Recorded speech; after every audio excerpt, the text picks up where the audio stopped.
Bienvenue sur TV 78 pour aujourd'hui un VYP consacré à Alain Serre. Bonjour. Bonjour. Vous êtes éditeur, vous êtes auteur aussi, maison d'édition Rue du Monde, tournée vers la littérature jeunesse, basée à Voisins-le-Bretonneux, dans les Yvelines, depuis sa création en 1996. Et vous étiez instituteur à l'origine. On va peut-être parler de cette reconversion qui était finalement assez naturelle puisque vous avez été auteur parallèlement à cette carrière d'instituteur et finalement vous avez passé le pas. Comment s'est fait un peu l'évolution ? Bon, disons que dès que j'ai démarré mon activité d'enseignant, je suis un peu tombé dans la marmite de la littérature jeunesse qui commençait à bouillonner dans ces années-là. Et j'ai été vite passionné, il y avait des remises en cause sur la littérature jeunesse qui était précédemment un peu peut-être moralisatrice, qui était un peu tranquille, pépère, et qui donnait des leçons de vie aux enfants plutôt que de les ouvrir à l'art, à la littérature, au monde dans sa complexité. Est-ce que c'est ça quand même, partager la littérature? Et donc ça m'a d'emblée passionné. Vous étiez un peu frustré en tant qu'enseignant justement aussi de vous dire je ne retrouve pas dans la littérature ce que j'aimerais enseigner à mes élèves? Oui, mais disons que j'ai commencé à travailler dans des classes juste au moment où il y avait cette remise en cause du côté du livre jeunesse. Et ça m'a passionné. Alors oui, j'ai travaillé avec les enfants de ma classe, et les ouvrant par exemple à la poésie, même avec des tout petits, on peut faire de très belles choses. Et ça a allumé un feu en moi. Et j'ai écrit d'emblée de nombreuses histoires. J'ai eu la chance de pouvoir les publier dans de grandes maisons d'édition. Je me souviens d'ailleurs encore que la sortie de mon premier livre, j'étais enseignant au quartier du Parc à Guyancourt. Et la sortie de mon premier livre, on a fait une fête dans le quartier avec les habitants, les enfants. Et c'était le démarrage effectivement d'une belle histoire qui m'a mené ensuite il y a 22 ans maintenant, à créer un pôle éditorial original, particulier, porteur d'aspirations fortes.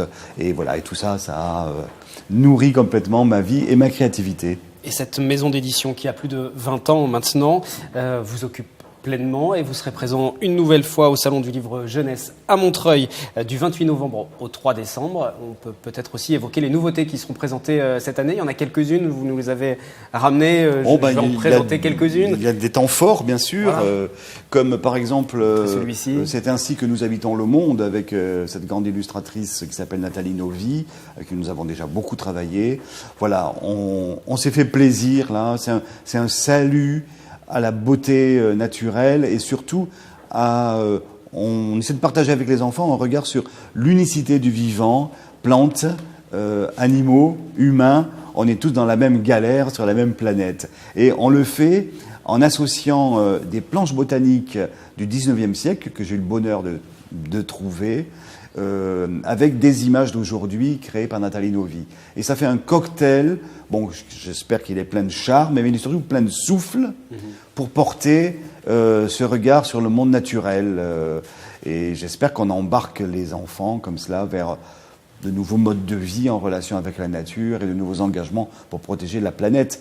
On essaie de partager du sens, comme nous disons à Rue du Monde, et de partager du beau en même temps. Je pense que c'est possible. Et ce sont des sujets d'actualité que vous abordez à chaque fois? Oui, souvent. Voilà. Parfois, ça peut être des histoires un peu plus gratuites, hein, mais souvent... c'est-à-dire que les enfants sont confrontés à tous les sujets qui nous intéressent et qui nous passionnent, nous adultes aussi. L'environnement, comment on vit ensemble, les différences filles-garçons, tout ça, c'est ce dont ils entendent parler tous les jours. Et je crois qu'ils mènent parfois une vie rude aujourd'hui, les enfants. C'est pas facile d'être un enfant aujourd'hui, d'entendre un peu les angoisses monter, les peurs des adultes par rapport aux risques économiques, mais aussi aux risques de violence, etc. Et je crois qu'il existe une magnifique bulle d'air pur pour eux, c'est la création artistique et littéraire du côté du livre jeunesse. On est très gâtés en France. Souvent, les médias n'en ont pas conscience. On est très gâtés et on fait briller les yeux du monde entier. 13 000 nouveaux livres pour la jeunesse chaque année dans le pays. C'est une palette extraordinaire de ce que créent les artistes d'aujourd'hui pour les enfants. Et ça fait du bien aussi aux adultes qui lisent aussi ces livres-là avec les enfants. De s'évader aussi par le biais de cette littérature jeunesse. Nos futurs, nos avec un S, c'est la thématique du salon cette année, du salon du livre jeunesse. Justement, ce futur, vous le voyez comment? Vous êtes plutôt optimiste ou pas? J'ai toujours été très très optimiste, sinon j'aurais jamais créé une maison d'édition, parce que c'est un combat complexe. Très très optimiste, mais là, je pense que le moment que nous vivons est quand même assez angoissant. Hein. Des montées de totalitarisme, de violence. Comme je le disais, les enfants sont inquiets quand même devant cela. Et c'est une très belle idée que le Salon de Montreuil a eue de parler de l'avenir. Pourquoi ? Parce que dans la littérature jeunesse, y compris dans les livres pour les tout petits, se dessine, je dirais, avec de belles couleurs souvent, se dessine une sorte d'utopie sur le vivre ensemble, sur une douceur de vivre, sur un bien-être, pas forcément vide de lucidité sur le monde, mais il y a de l'espérance, il y a de la lumière dans la littérature jeunesse. On peut être très grave quand on parle de la guerre, par exemple, comme on l'a fait dans La guerre en 1000 morceaux. Je vais présenter aussi celui-ci. La guerre en 1000 morceaux. Mais voilà, on peut parler du monde réel et parfois rude, tel qu'il est, et ça intéresse beaucoup les enfants. Hein. Surtout dans ce livre-là, on a mêlé un récit imaginaire avec 50 objets bien réels qui proviennent de la Première Guerre mondiale. Et les enfants, ça les passionne. Hein, c'est une sorte de musée de papier, tout en étant un récit de fiction.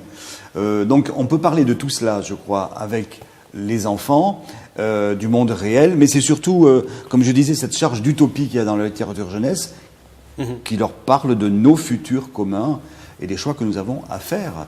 Et les gamins savent cogiter et aiment cogiter sur tous ces enjeux-là. Ils savent qu'ils ont les clés de demain. Ils le savent très tôt, en fait. Vous vouliez une maison d'édition engagée ? Est-ce que c'était le but ? Le but, c'était d'être libre, hein, de créer un espace de liberté. C'est vrai que j'ai été porteur dès mon adolescence de désir de refaire le monde, hein, et que j'avais envie un petit peu de partager ça avec les jeunes générations. Mais Rue du Monde, ce n'est pas que cela, ce n'est pas que des engagements sociaux. C'est aussi, je dirais, un engagement culturel sur comment on parle de nous aussi en tant qu'individus, qui nous sommes au fond de nous-mêmes, quelle relation individuelle entretenons-nous avec les autres. Et c'est cet aller-retour entre le vivre ensemble et le vivre soi-même son chemin qui m'intéresse bien. Et les illustrateurs avec lesquels nous travaillons sont au cœur de cela. Ils se projettent eux-mêmes avec leur fragilité de créateurs, qui travaillent seuls dans leur atelier. Ils se projettent dans leurs livres et ils parlent de nous tous aussi. Il y a un bel aller-retour qui fait toute la richesse du livre jeunesse français. Les auteurs, les illustrateurs justement que vous avez évoqués et qui travaillent avec vous, c'est un peu aujourd'hui une seconde famille pour vous ? Oh peut-être à Rue du Monde parce que on essaie d'être fidèle à ce que les uns et les autres font, à leur chemin, à leur évolution. Il y en a qui sont présents depuis le début. Hein. On peut voir peut-être une photo aussi d'un des illustrateurs qui travaille bien sûr, souvent avec vous. Notre ami Pef, qui a d'ailleurs vécu longtemps dans les Yvelines. Notre ami Pef, qui a fait le premier livre de Rue du Monde, celui consacré aux droits de l'enfant. Et qui vient de faire un des livres tout récents avec une belle fable sur un géant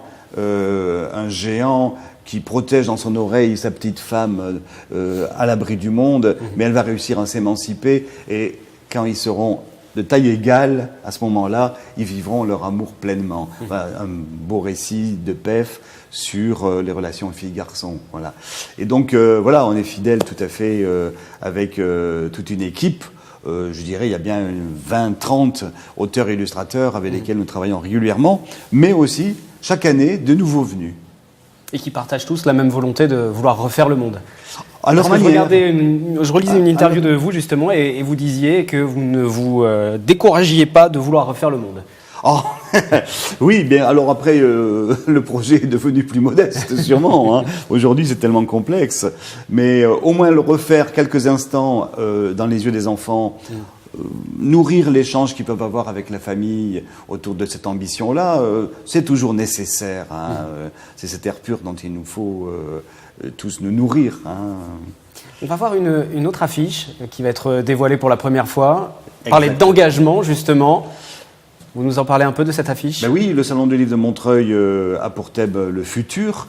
Et c'est vrai qu'il y a des gens qui incarnent un peu le futur dont nous ne voulons pas. Et c'est vrai que en faisant cette caricature de Baby Trump, qui nous permet de dire que c'est bien dommage que ses parents ne lui aient pas mis de bons livres jeunesse entre les mains. Ceux de Rue du Monde, certes, mais aussi de nombreuses autres maisons qui, aujourd'hui, font un travail de qualité en France. Et voilà, le pauvre Baby Trump, il est pris entre son pistolet à bouchon, sa boîte de coca et son hamburger. Il lui manque son téléphone portable pour pouvoir tweeter aussi. Hein. Oui, exactement. On espère ne pas recevoir trop de tweets de sa part. Mais on a décidé de dire quelque chose de fort du côté justement de cette idée que le livre jeunesse est un apport pour les enfants pour s'armer un petit peu contre tous les discours qui nous tirent vers le bas, vers les plus bas instincts, se méfier de l'autre, qui est tellement différent de nous, de celui qui vient d'ailleurs. Enfin, Trump incarne ça. Et donc, voilà, on s'est fait plaisir en prenant ce contre-pied. On va en offrir 3000 et autant d'autocollants aux familles, aux enfants qui viendront sur le salon de Montreuil. Toutes les thématiques ont été quasiment abordées au cours de ces plus de 20 ans de carrière au sein de la maison d'édition. Est-ce qu'il y en a encore aujourd'hui que vous n'avez pas abordé, que vous n'osez pas aborder ou que vous réfléchissez encore? Tout a été abordé, la guerre, l'homosexualité, l'environnement. Disons que nous avons de petits moyens et de faibles forces. Nous sommes une petite maison. On fait, je pense, un travail qui est bien reconnu dans le pays, mais nous sommes une petite équipe de 5 et c'est très modeste. Donc il y a des tas de choses dont on voudrait parler beaucoup mieux. On voudrait mieux parler de l'art, par exemple, des sciences. J'adorerais parler des sciences qui sont un peu décriées aujourd'hui. J'aimerais tellement qu'on ouvre la porte aux scientifiques qui viennent plus à la rencontre des enfants, par exemple. Et sur les engagements, on a tellement à dire et à faire sur la question du développement des pays qui souffrent tant. L'Afrique, qui est une zone presque non existante dans les salons du livre internationaux où je vais, l'Afrique est quasiment absente tout le temps. Chaque fois, ça me crée une douleur et je me dis, il faut qu'on porte une autre image de ces pays. Voilà, tout ça, ce sont des engagements qu'on aimerait mieux partager avec les enfants, sûrement. Hein. Mais on leur parle déjà de solidarité chaque année avec le Secours populaire, et c'est important. Puis pour découvrir le monde, il y a plusieurs ouvrages. Ah, ben oui, à la bien fin sûr. De cette émission, mais je les montre quelques-uns.